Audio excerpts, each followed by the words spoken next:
जब हम बंद आंखों से लातिहान करते हैं, इसको अपने आप सहज रूप से गति करने देते हैं, तो हम पाते हैं हम शरीर के पार अपने निराकार में प्रवेश कर गए हैं और वहां पर हमारा निराकार स्वरूप प्रकाशमय है।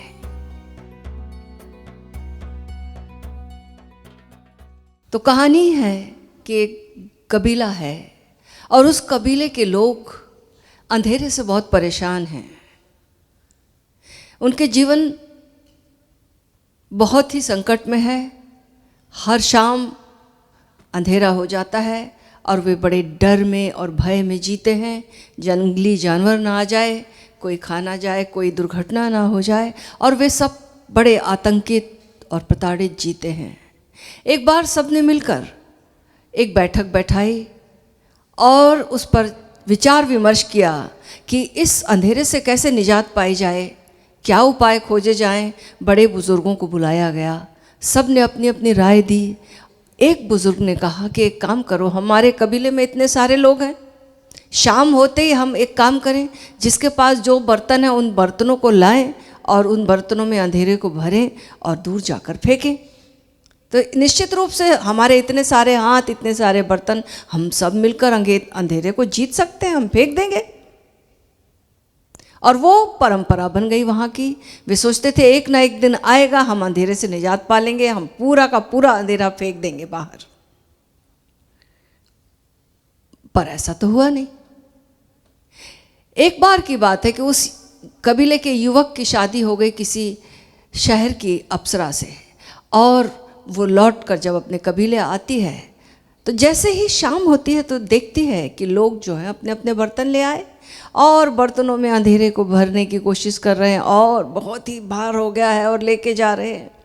उसने एक काम किया, उसने अपने झोली में से 2 पत्थर निकाले, 2 पत्थरों को आपस में टकराया, रगड़ा, और फिर उसने ना जाने क्या हुआ, उजाला हो गया, दीपक जला दिया।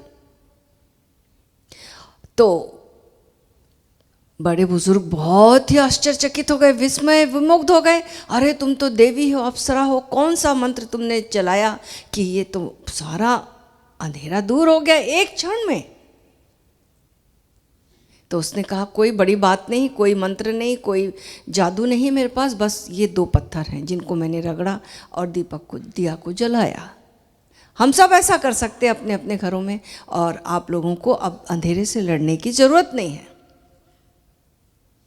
तो गुरु जो हैं वो दिया जलाना सिखाते हैं, उजाला करना सिखाते हैं, और जो पंडित पुरोहित और सो कॉल्ड जो तथाकथित गुरु हैं, वे कहते हैं अंधेरे से लड़ो, अंधेरे को फेंको, अंधेरा तुम्हारा दुश्मन है, ये विधि वो विधि, ऐसा वैसा, निंदा, और जीवन निकल जाता है आत्मनिंदा में, इस अंधकार से जूझने में, लेकिन सफलता नहीं मिलती। और वही गुरु का सानिध्य, गुरु का सत्संग, गुरु की युक्ति, गुरु की प्रज्ञा, गुरु का मौन जीवन को बदल देता है, उजाला ही उजाला हो जाता है। ओशो ने इस उजाले से हमारा संपर्क कैसे हो, इस उजाले के प्रदेश में हम कैसे पहुँचे, इस दिए को कैसे जलाया जाए, इससे पहचान कैसे हो, इसकी बहुत सारी विधियां दी हैं। उन विधियों की चर्चा करना चाहूँगी छोटे छोटे रूप में।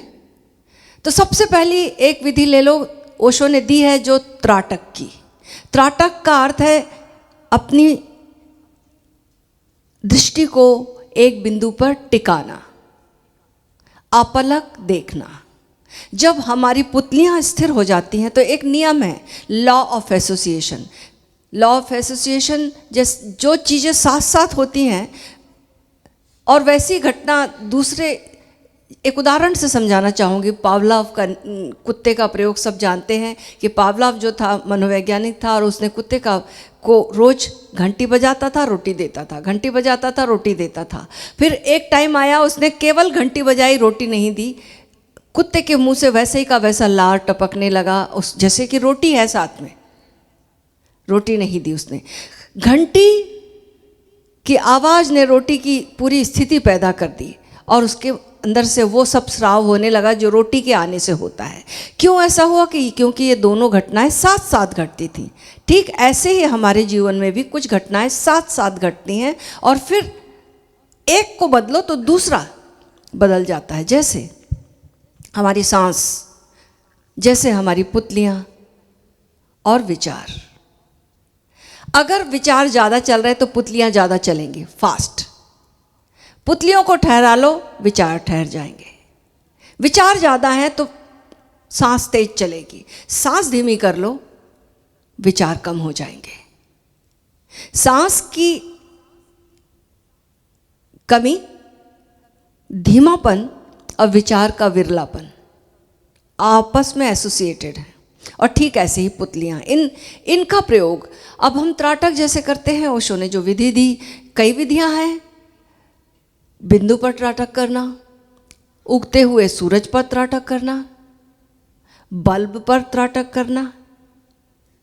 और ओशो ने स्वयं जब वो ध्यान कराते थे माउंट आबू में, जब उन्होंने शिविर लिया, उसमें मेरा सौभाग्य भी था, मैं भी उपस्थित थी वहाँ पर।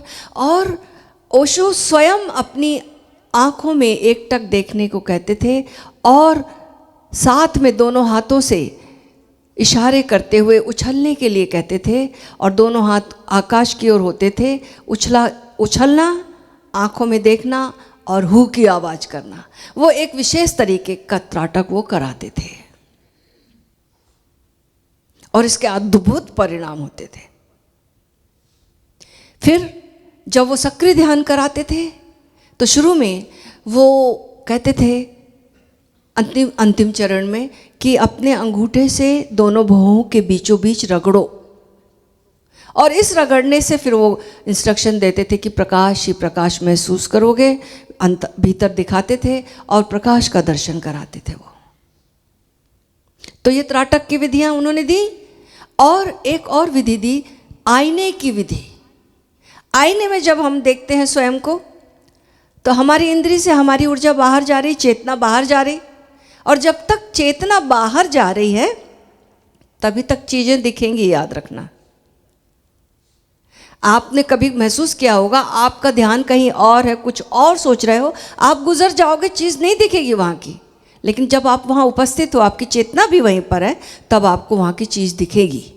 नहीं तो आप बाईपास कर जाओगे। फलां व्यक्ति बोलेगा आपने हमें देखा ही नहीं, हमारा ध्यान तो कहीं और था, कैसे देखते। तो हमारी चेतना जहाँ पर है और आँख की दृष्टि जहाँ पर है, तब वो देखने की प्रक्रिया घटती है। तो ये आईने ध्यान का मैकेनिज्म ये है कि हम अपने चेहरे को देखते हैं, हमें अपनी छवि दिखाई देती है। फिर एक दिन ऐसा आता है कि आईना खाली हो गया, हमें कुछ भी नहीं दिखाई दे रहा, केवल आईना है। क्या हुआ उस समय? टर्निंग इन, हमारी चेतना भीतर की ओर प्रवेश कर गई, भीतर मुड़ गई। अब हमारी चेतना बाहर नहीं है, इसलिए कुछ भी नहीं दिखाई दिया आईने में। ये एक बहुत ही महत्वपूर्ण पॉइंट है। यहाँ से एक क्रांति शुरू होती है, भीतर मुड़ने की, भीतर देखने की, अंतर्दर्शन की। तो ये है त्राटक की विधियां। फिर उन्होंने शिव नेत्र एक ध्यान दिया। शिव नेत्र में हम बिंब को पहले हम बाहर देखते हैं, वस्तु को देखते हैं, बल्ब है, सूरज है, उगता हुआ सूरज है। अब फिर हम उसे भीतर देखते हैं बंद आंखों से। पहले हमने खुली आंखों से एकटक देखा कुछ पलों के लिए, उसके बाद आंखें बंद कर ली और बंद आंखों से उस बिंब को अपने भीतर देखा। वो बिंब ठीक आज्ञा चक्र के पीछे बनता, दोनों बाहों के बीचों बीच आप पाएंगे कि वो बिंब बन रहा है। उसका जो हमने बाहर देखा था वही हमें भीतर दिखाई देगा, उसका बदलता हुआ रंग दिखाई देगा, उसकी चमकीलापन दिखाई देगा। और भगवान कृष्ण ने तो इस टेक्निक को ऐसे बताया है कि सूक्ष्म बुद्धि के द्वारा, जब हम सूक्ष्म बुद्धि के द्वारा जब हम जो खोज करते हैं भीतर, उससे अगर हम हृदय के माध्यम से करते हैं तो भक्ति योग बन जाता है, यहाँ से करते हैं तो ज्ञान योग बन जाता है, और शरीर से करते हैं तो कर्म योग बन जाता है, और हम परमात्मा को, उस परम पुरुष को खोजते हैं। तो मेन मुद्दा क्या है कि बुद्धि को सूक्ष्म करना। ये बुद्धि जो है स्थूल को देखती है, मैं आकार को देखूंगी, बाहर दुनिया को में ही अटकी रहूंगी, दृश्यों में रही आऊंगी, तो मेरी बुद्धि स्थूल रहेगी। मैं शरीरों को देख रही, मेरी बुद्धि पार्थिव रहेगी, स्थूल रहेगी। लेकिन मैं अगर भीतर मुड़कर उस ऊर्जा को महसूस कर रही हूँ और संवेदनशील हो रही हूँ, जिसकी की विधियाँ हैं, जैसे ये विधियाँ जो बताई अभी शिव नेत्र, ये भी बुद्धि को सूक्ष्म करने की विधि है।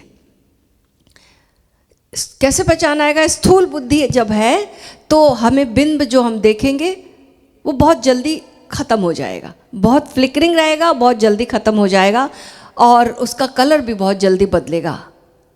और जैसे जैसे बुद्धि सूक्ष्म होने लगेगी वो बिंब टिकने लगेगा, ज़्यादा देर तक टिकेगा, ज़्यादा चमकीला होगा। और एक टाइम आएगा कि अब आपको बाहर देखने की ज़रूरत नहीं, आप आंख बंद करोगे और आप उस बिंदु पर जब अपनी ऊर्जा ले जाओगे तो आप पाओगे वहाँ पर वो मौजूद है, वो बिंदु। तो ये बुद्धि बिल्कुल सूक्ष्म हो गई। ठीक ऐसे ही आवाज़ों के द्वारा किया जाता है, स्थूल से सूक्ष्म की ओर। तो ये शिव नेत्र बुद्धि जो विधि है, ये हमारी बुद्धि को सूक्ष्म करने की विधि। कैसे? हम बाहर देखें, फिर भीतर देखें, और भीतर देखते देखते जब वो डिसअपियर हो जाए बिंब, उसके बाद जो आकाश बचता है वहाँ पर देखें, और वहाँ पर हमें प्रकाश के, आलोक के, दिव्य प्रकाश के दर्शन होंगे।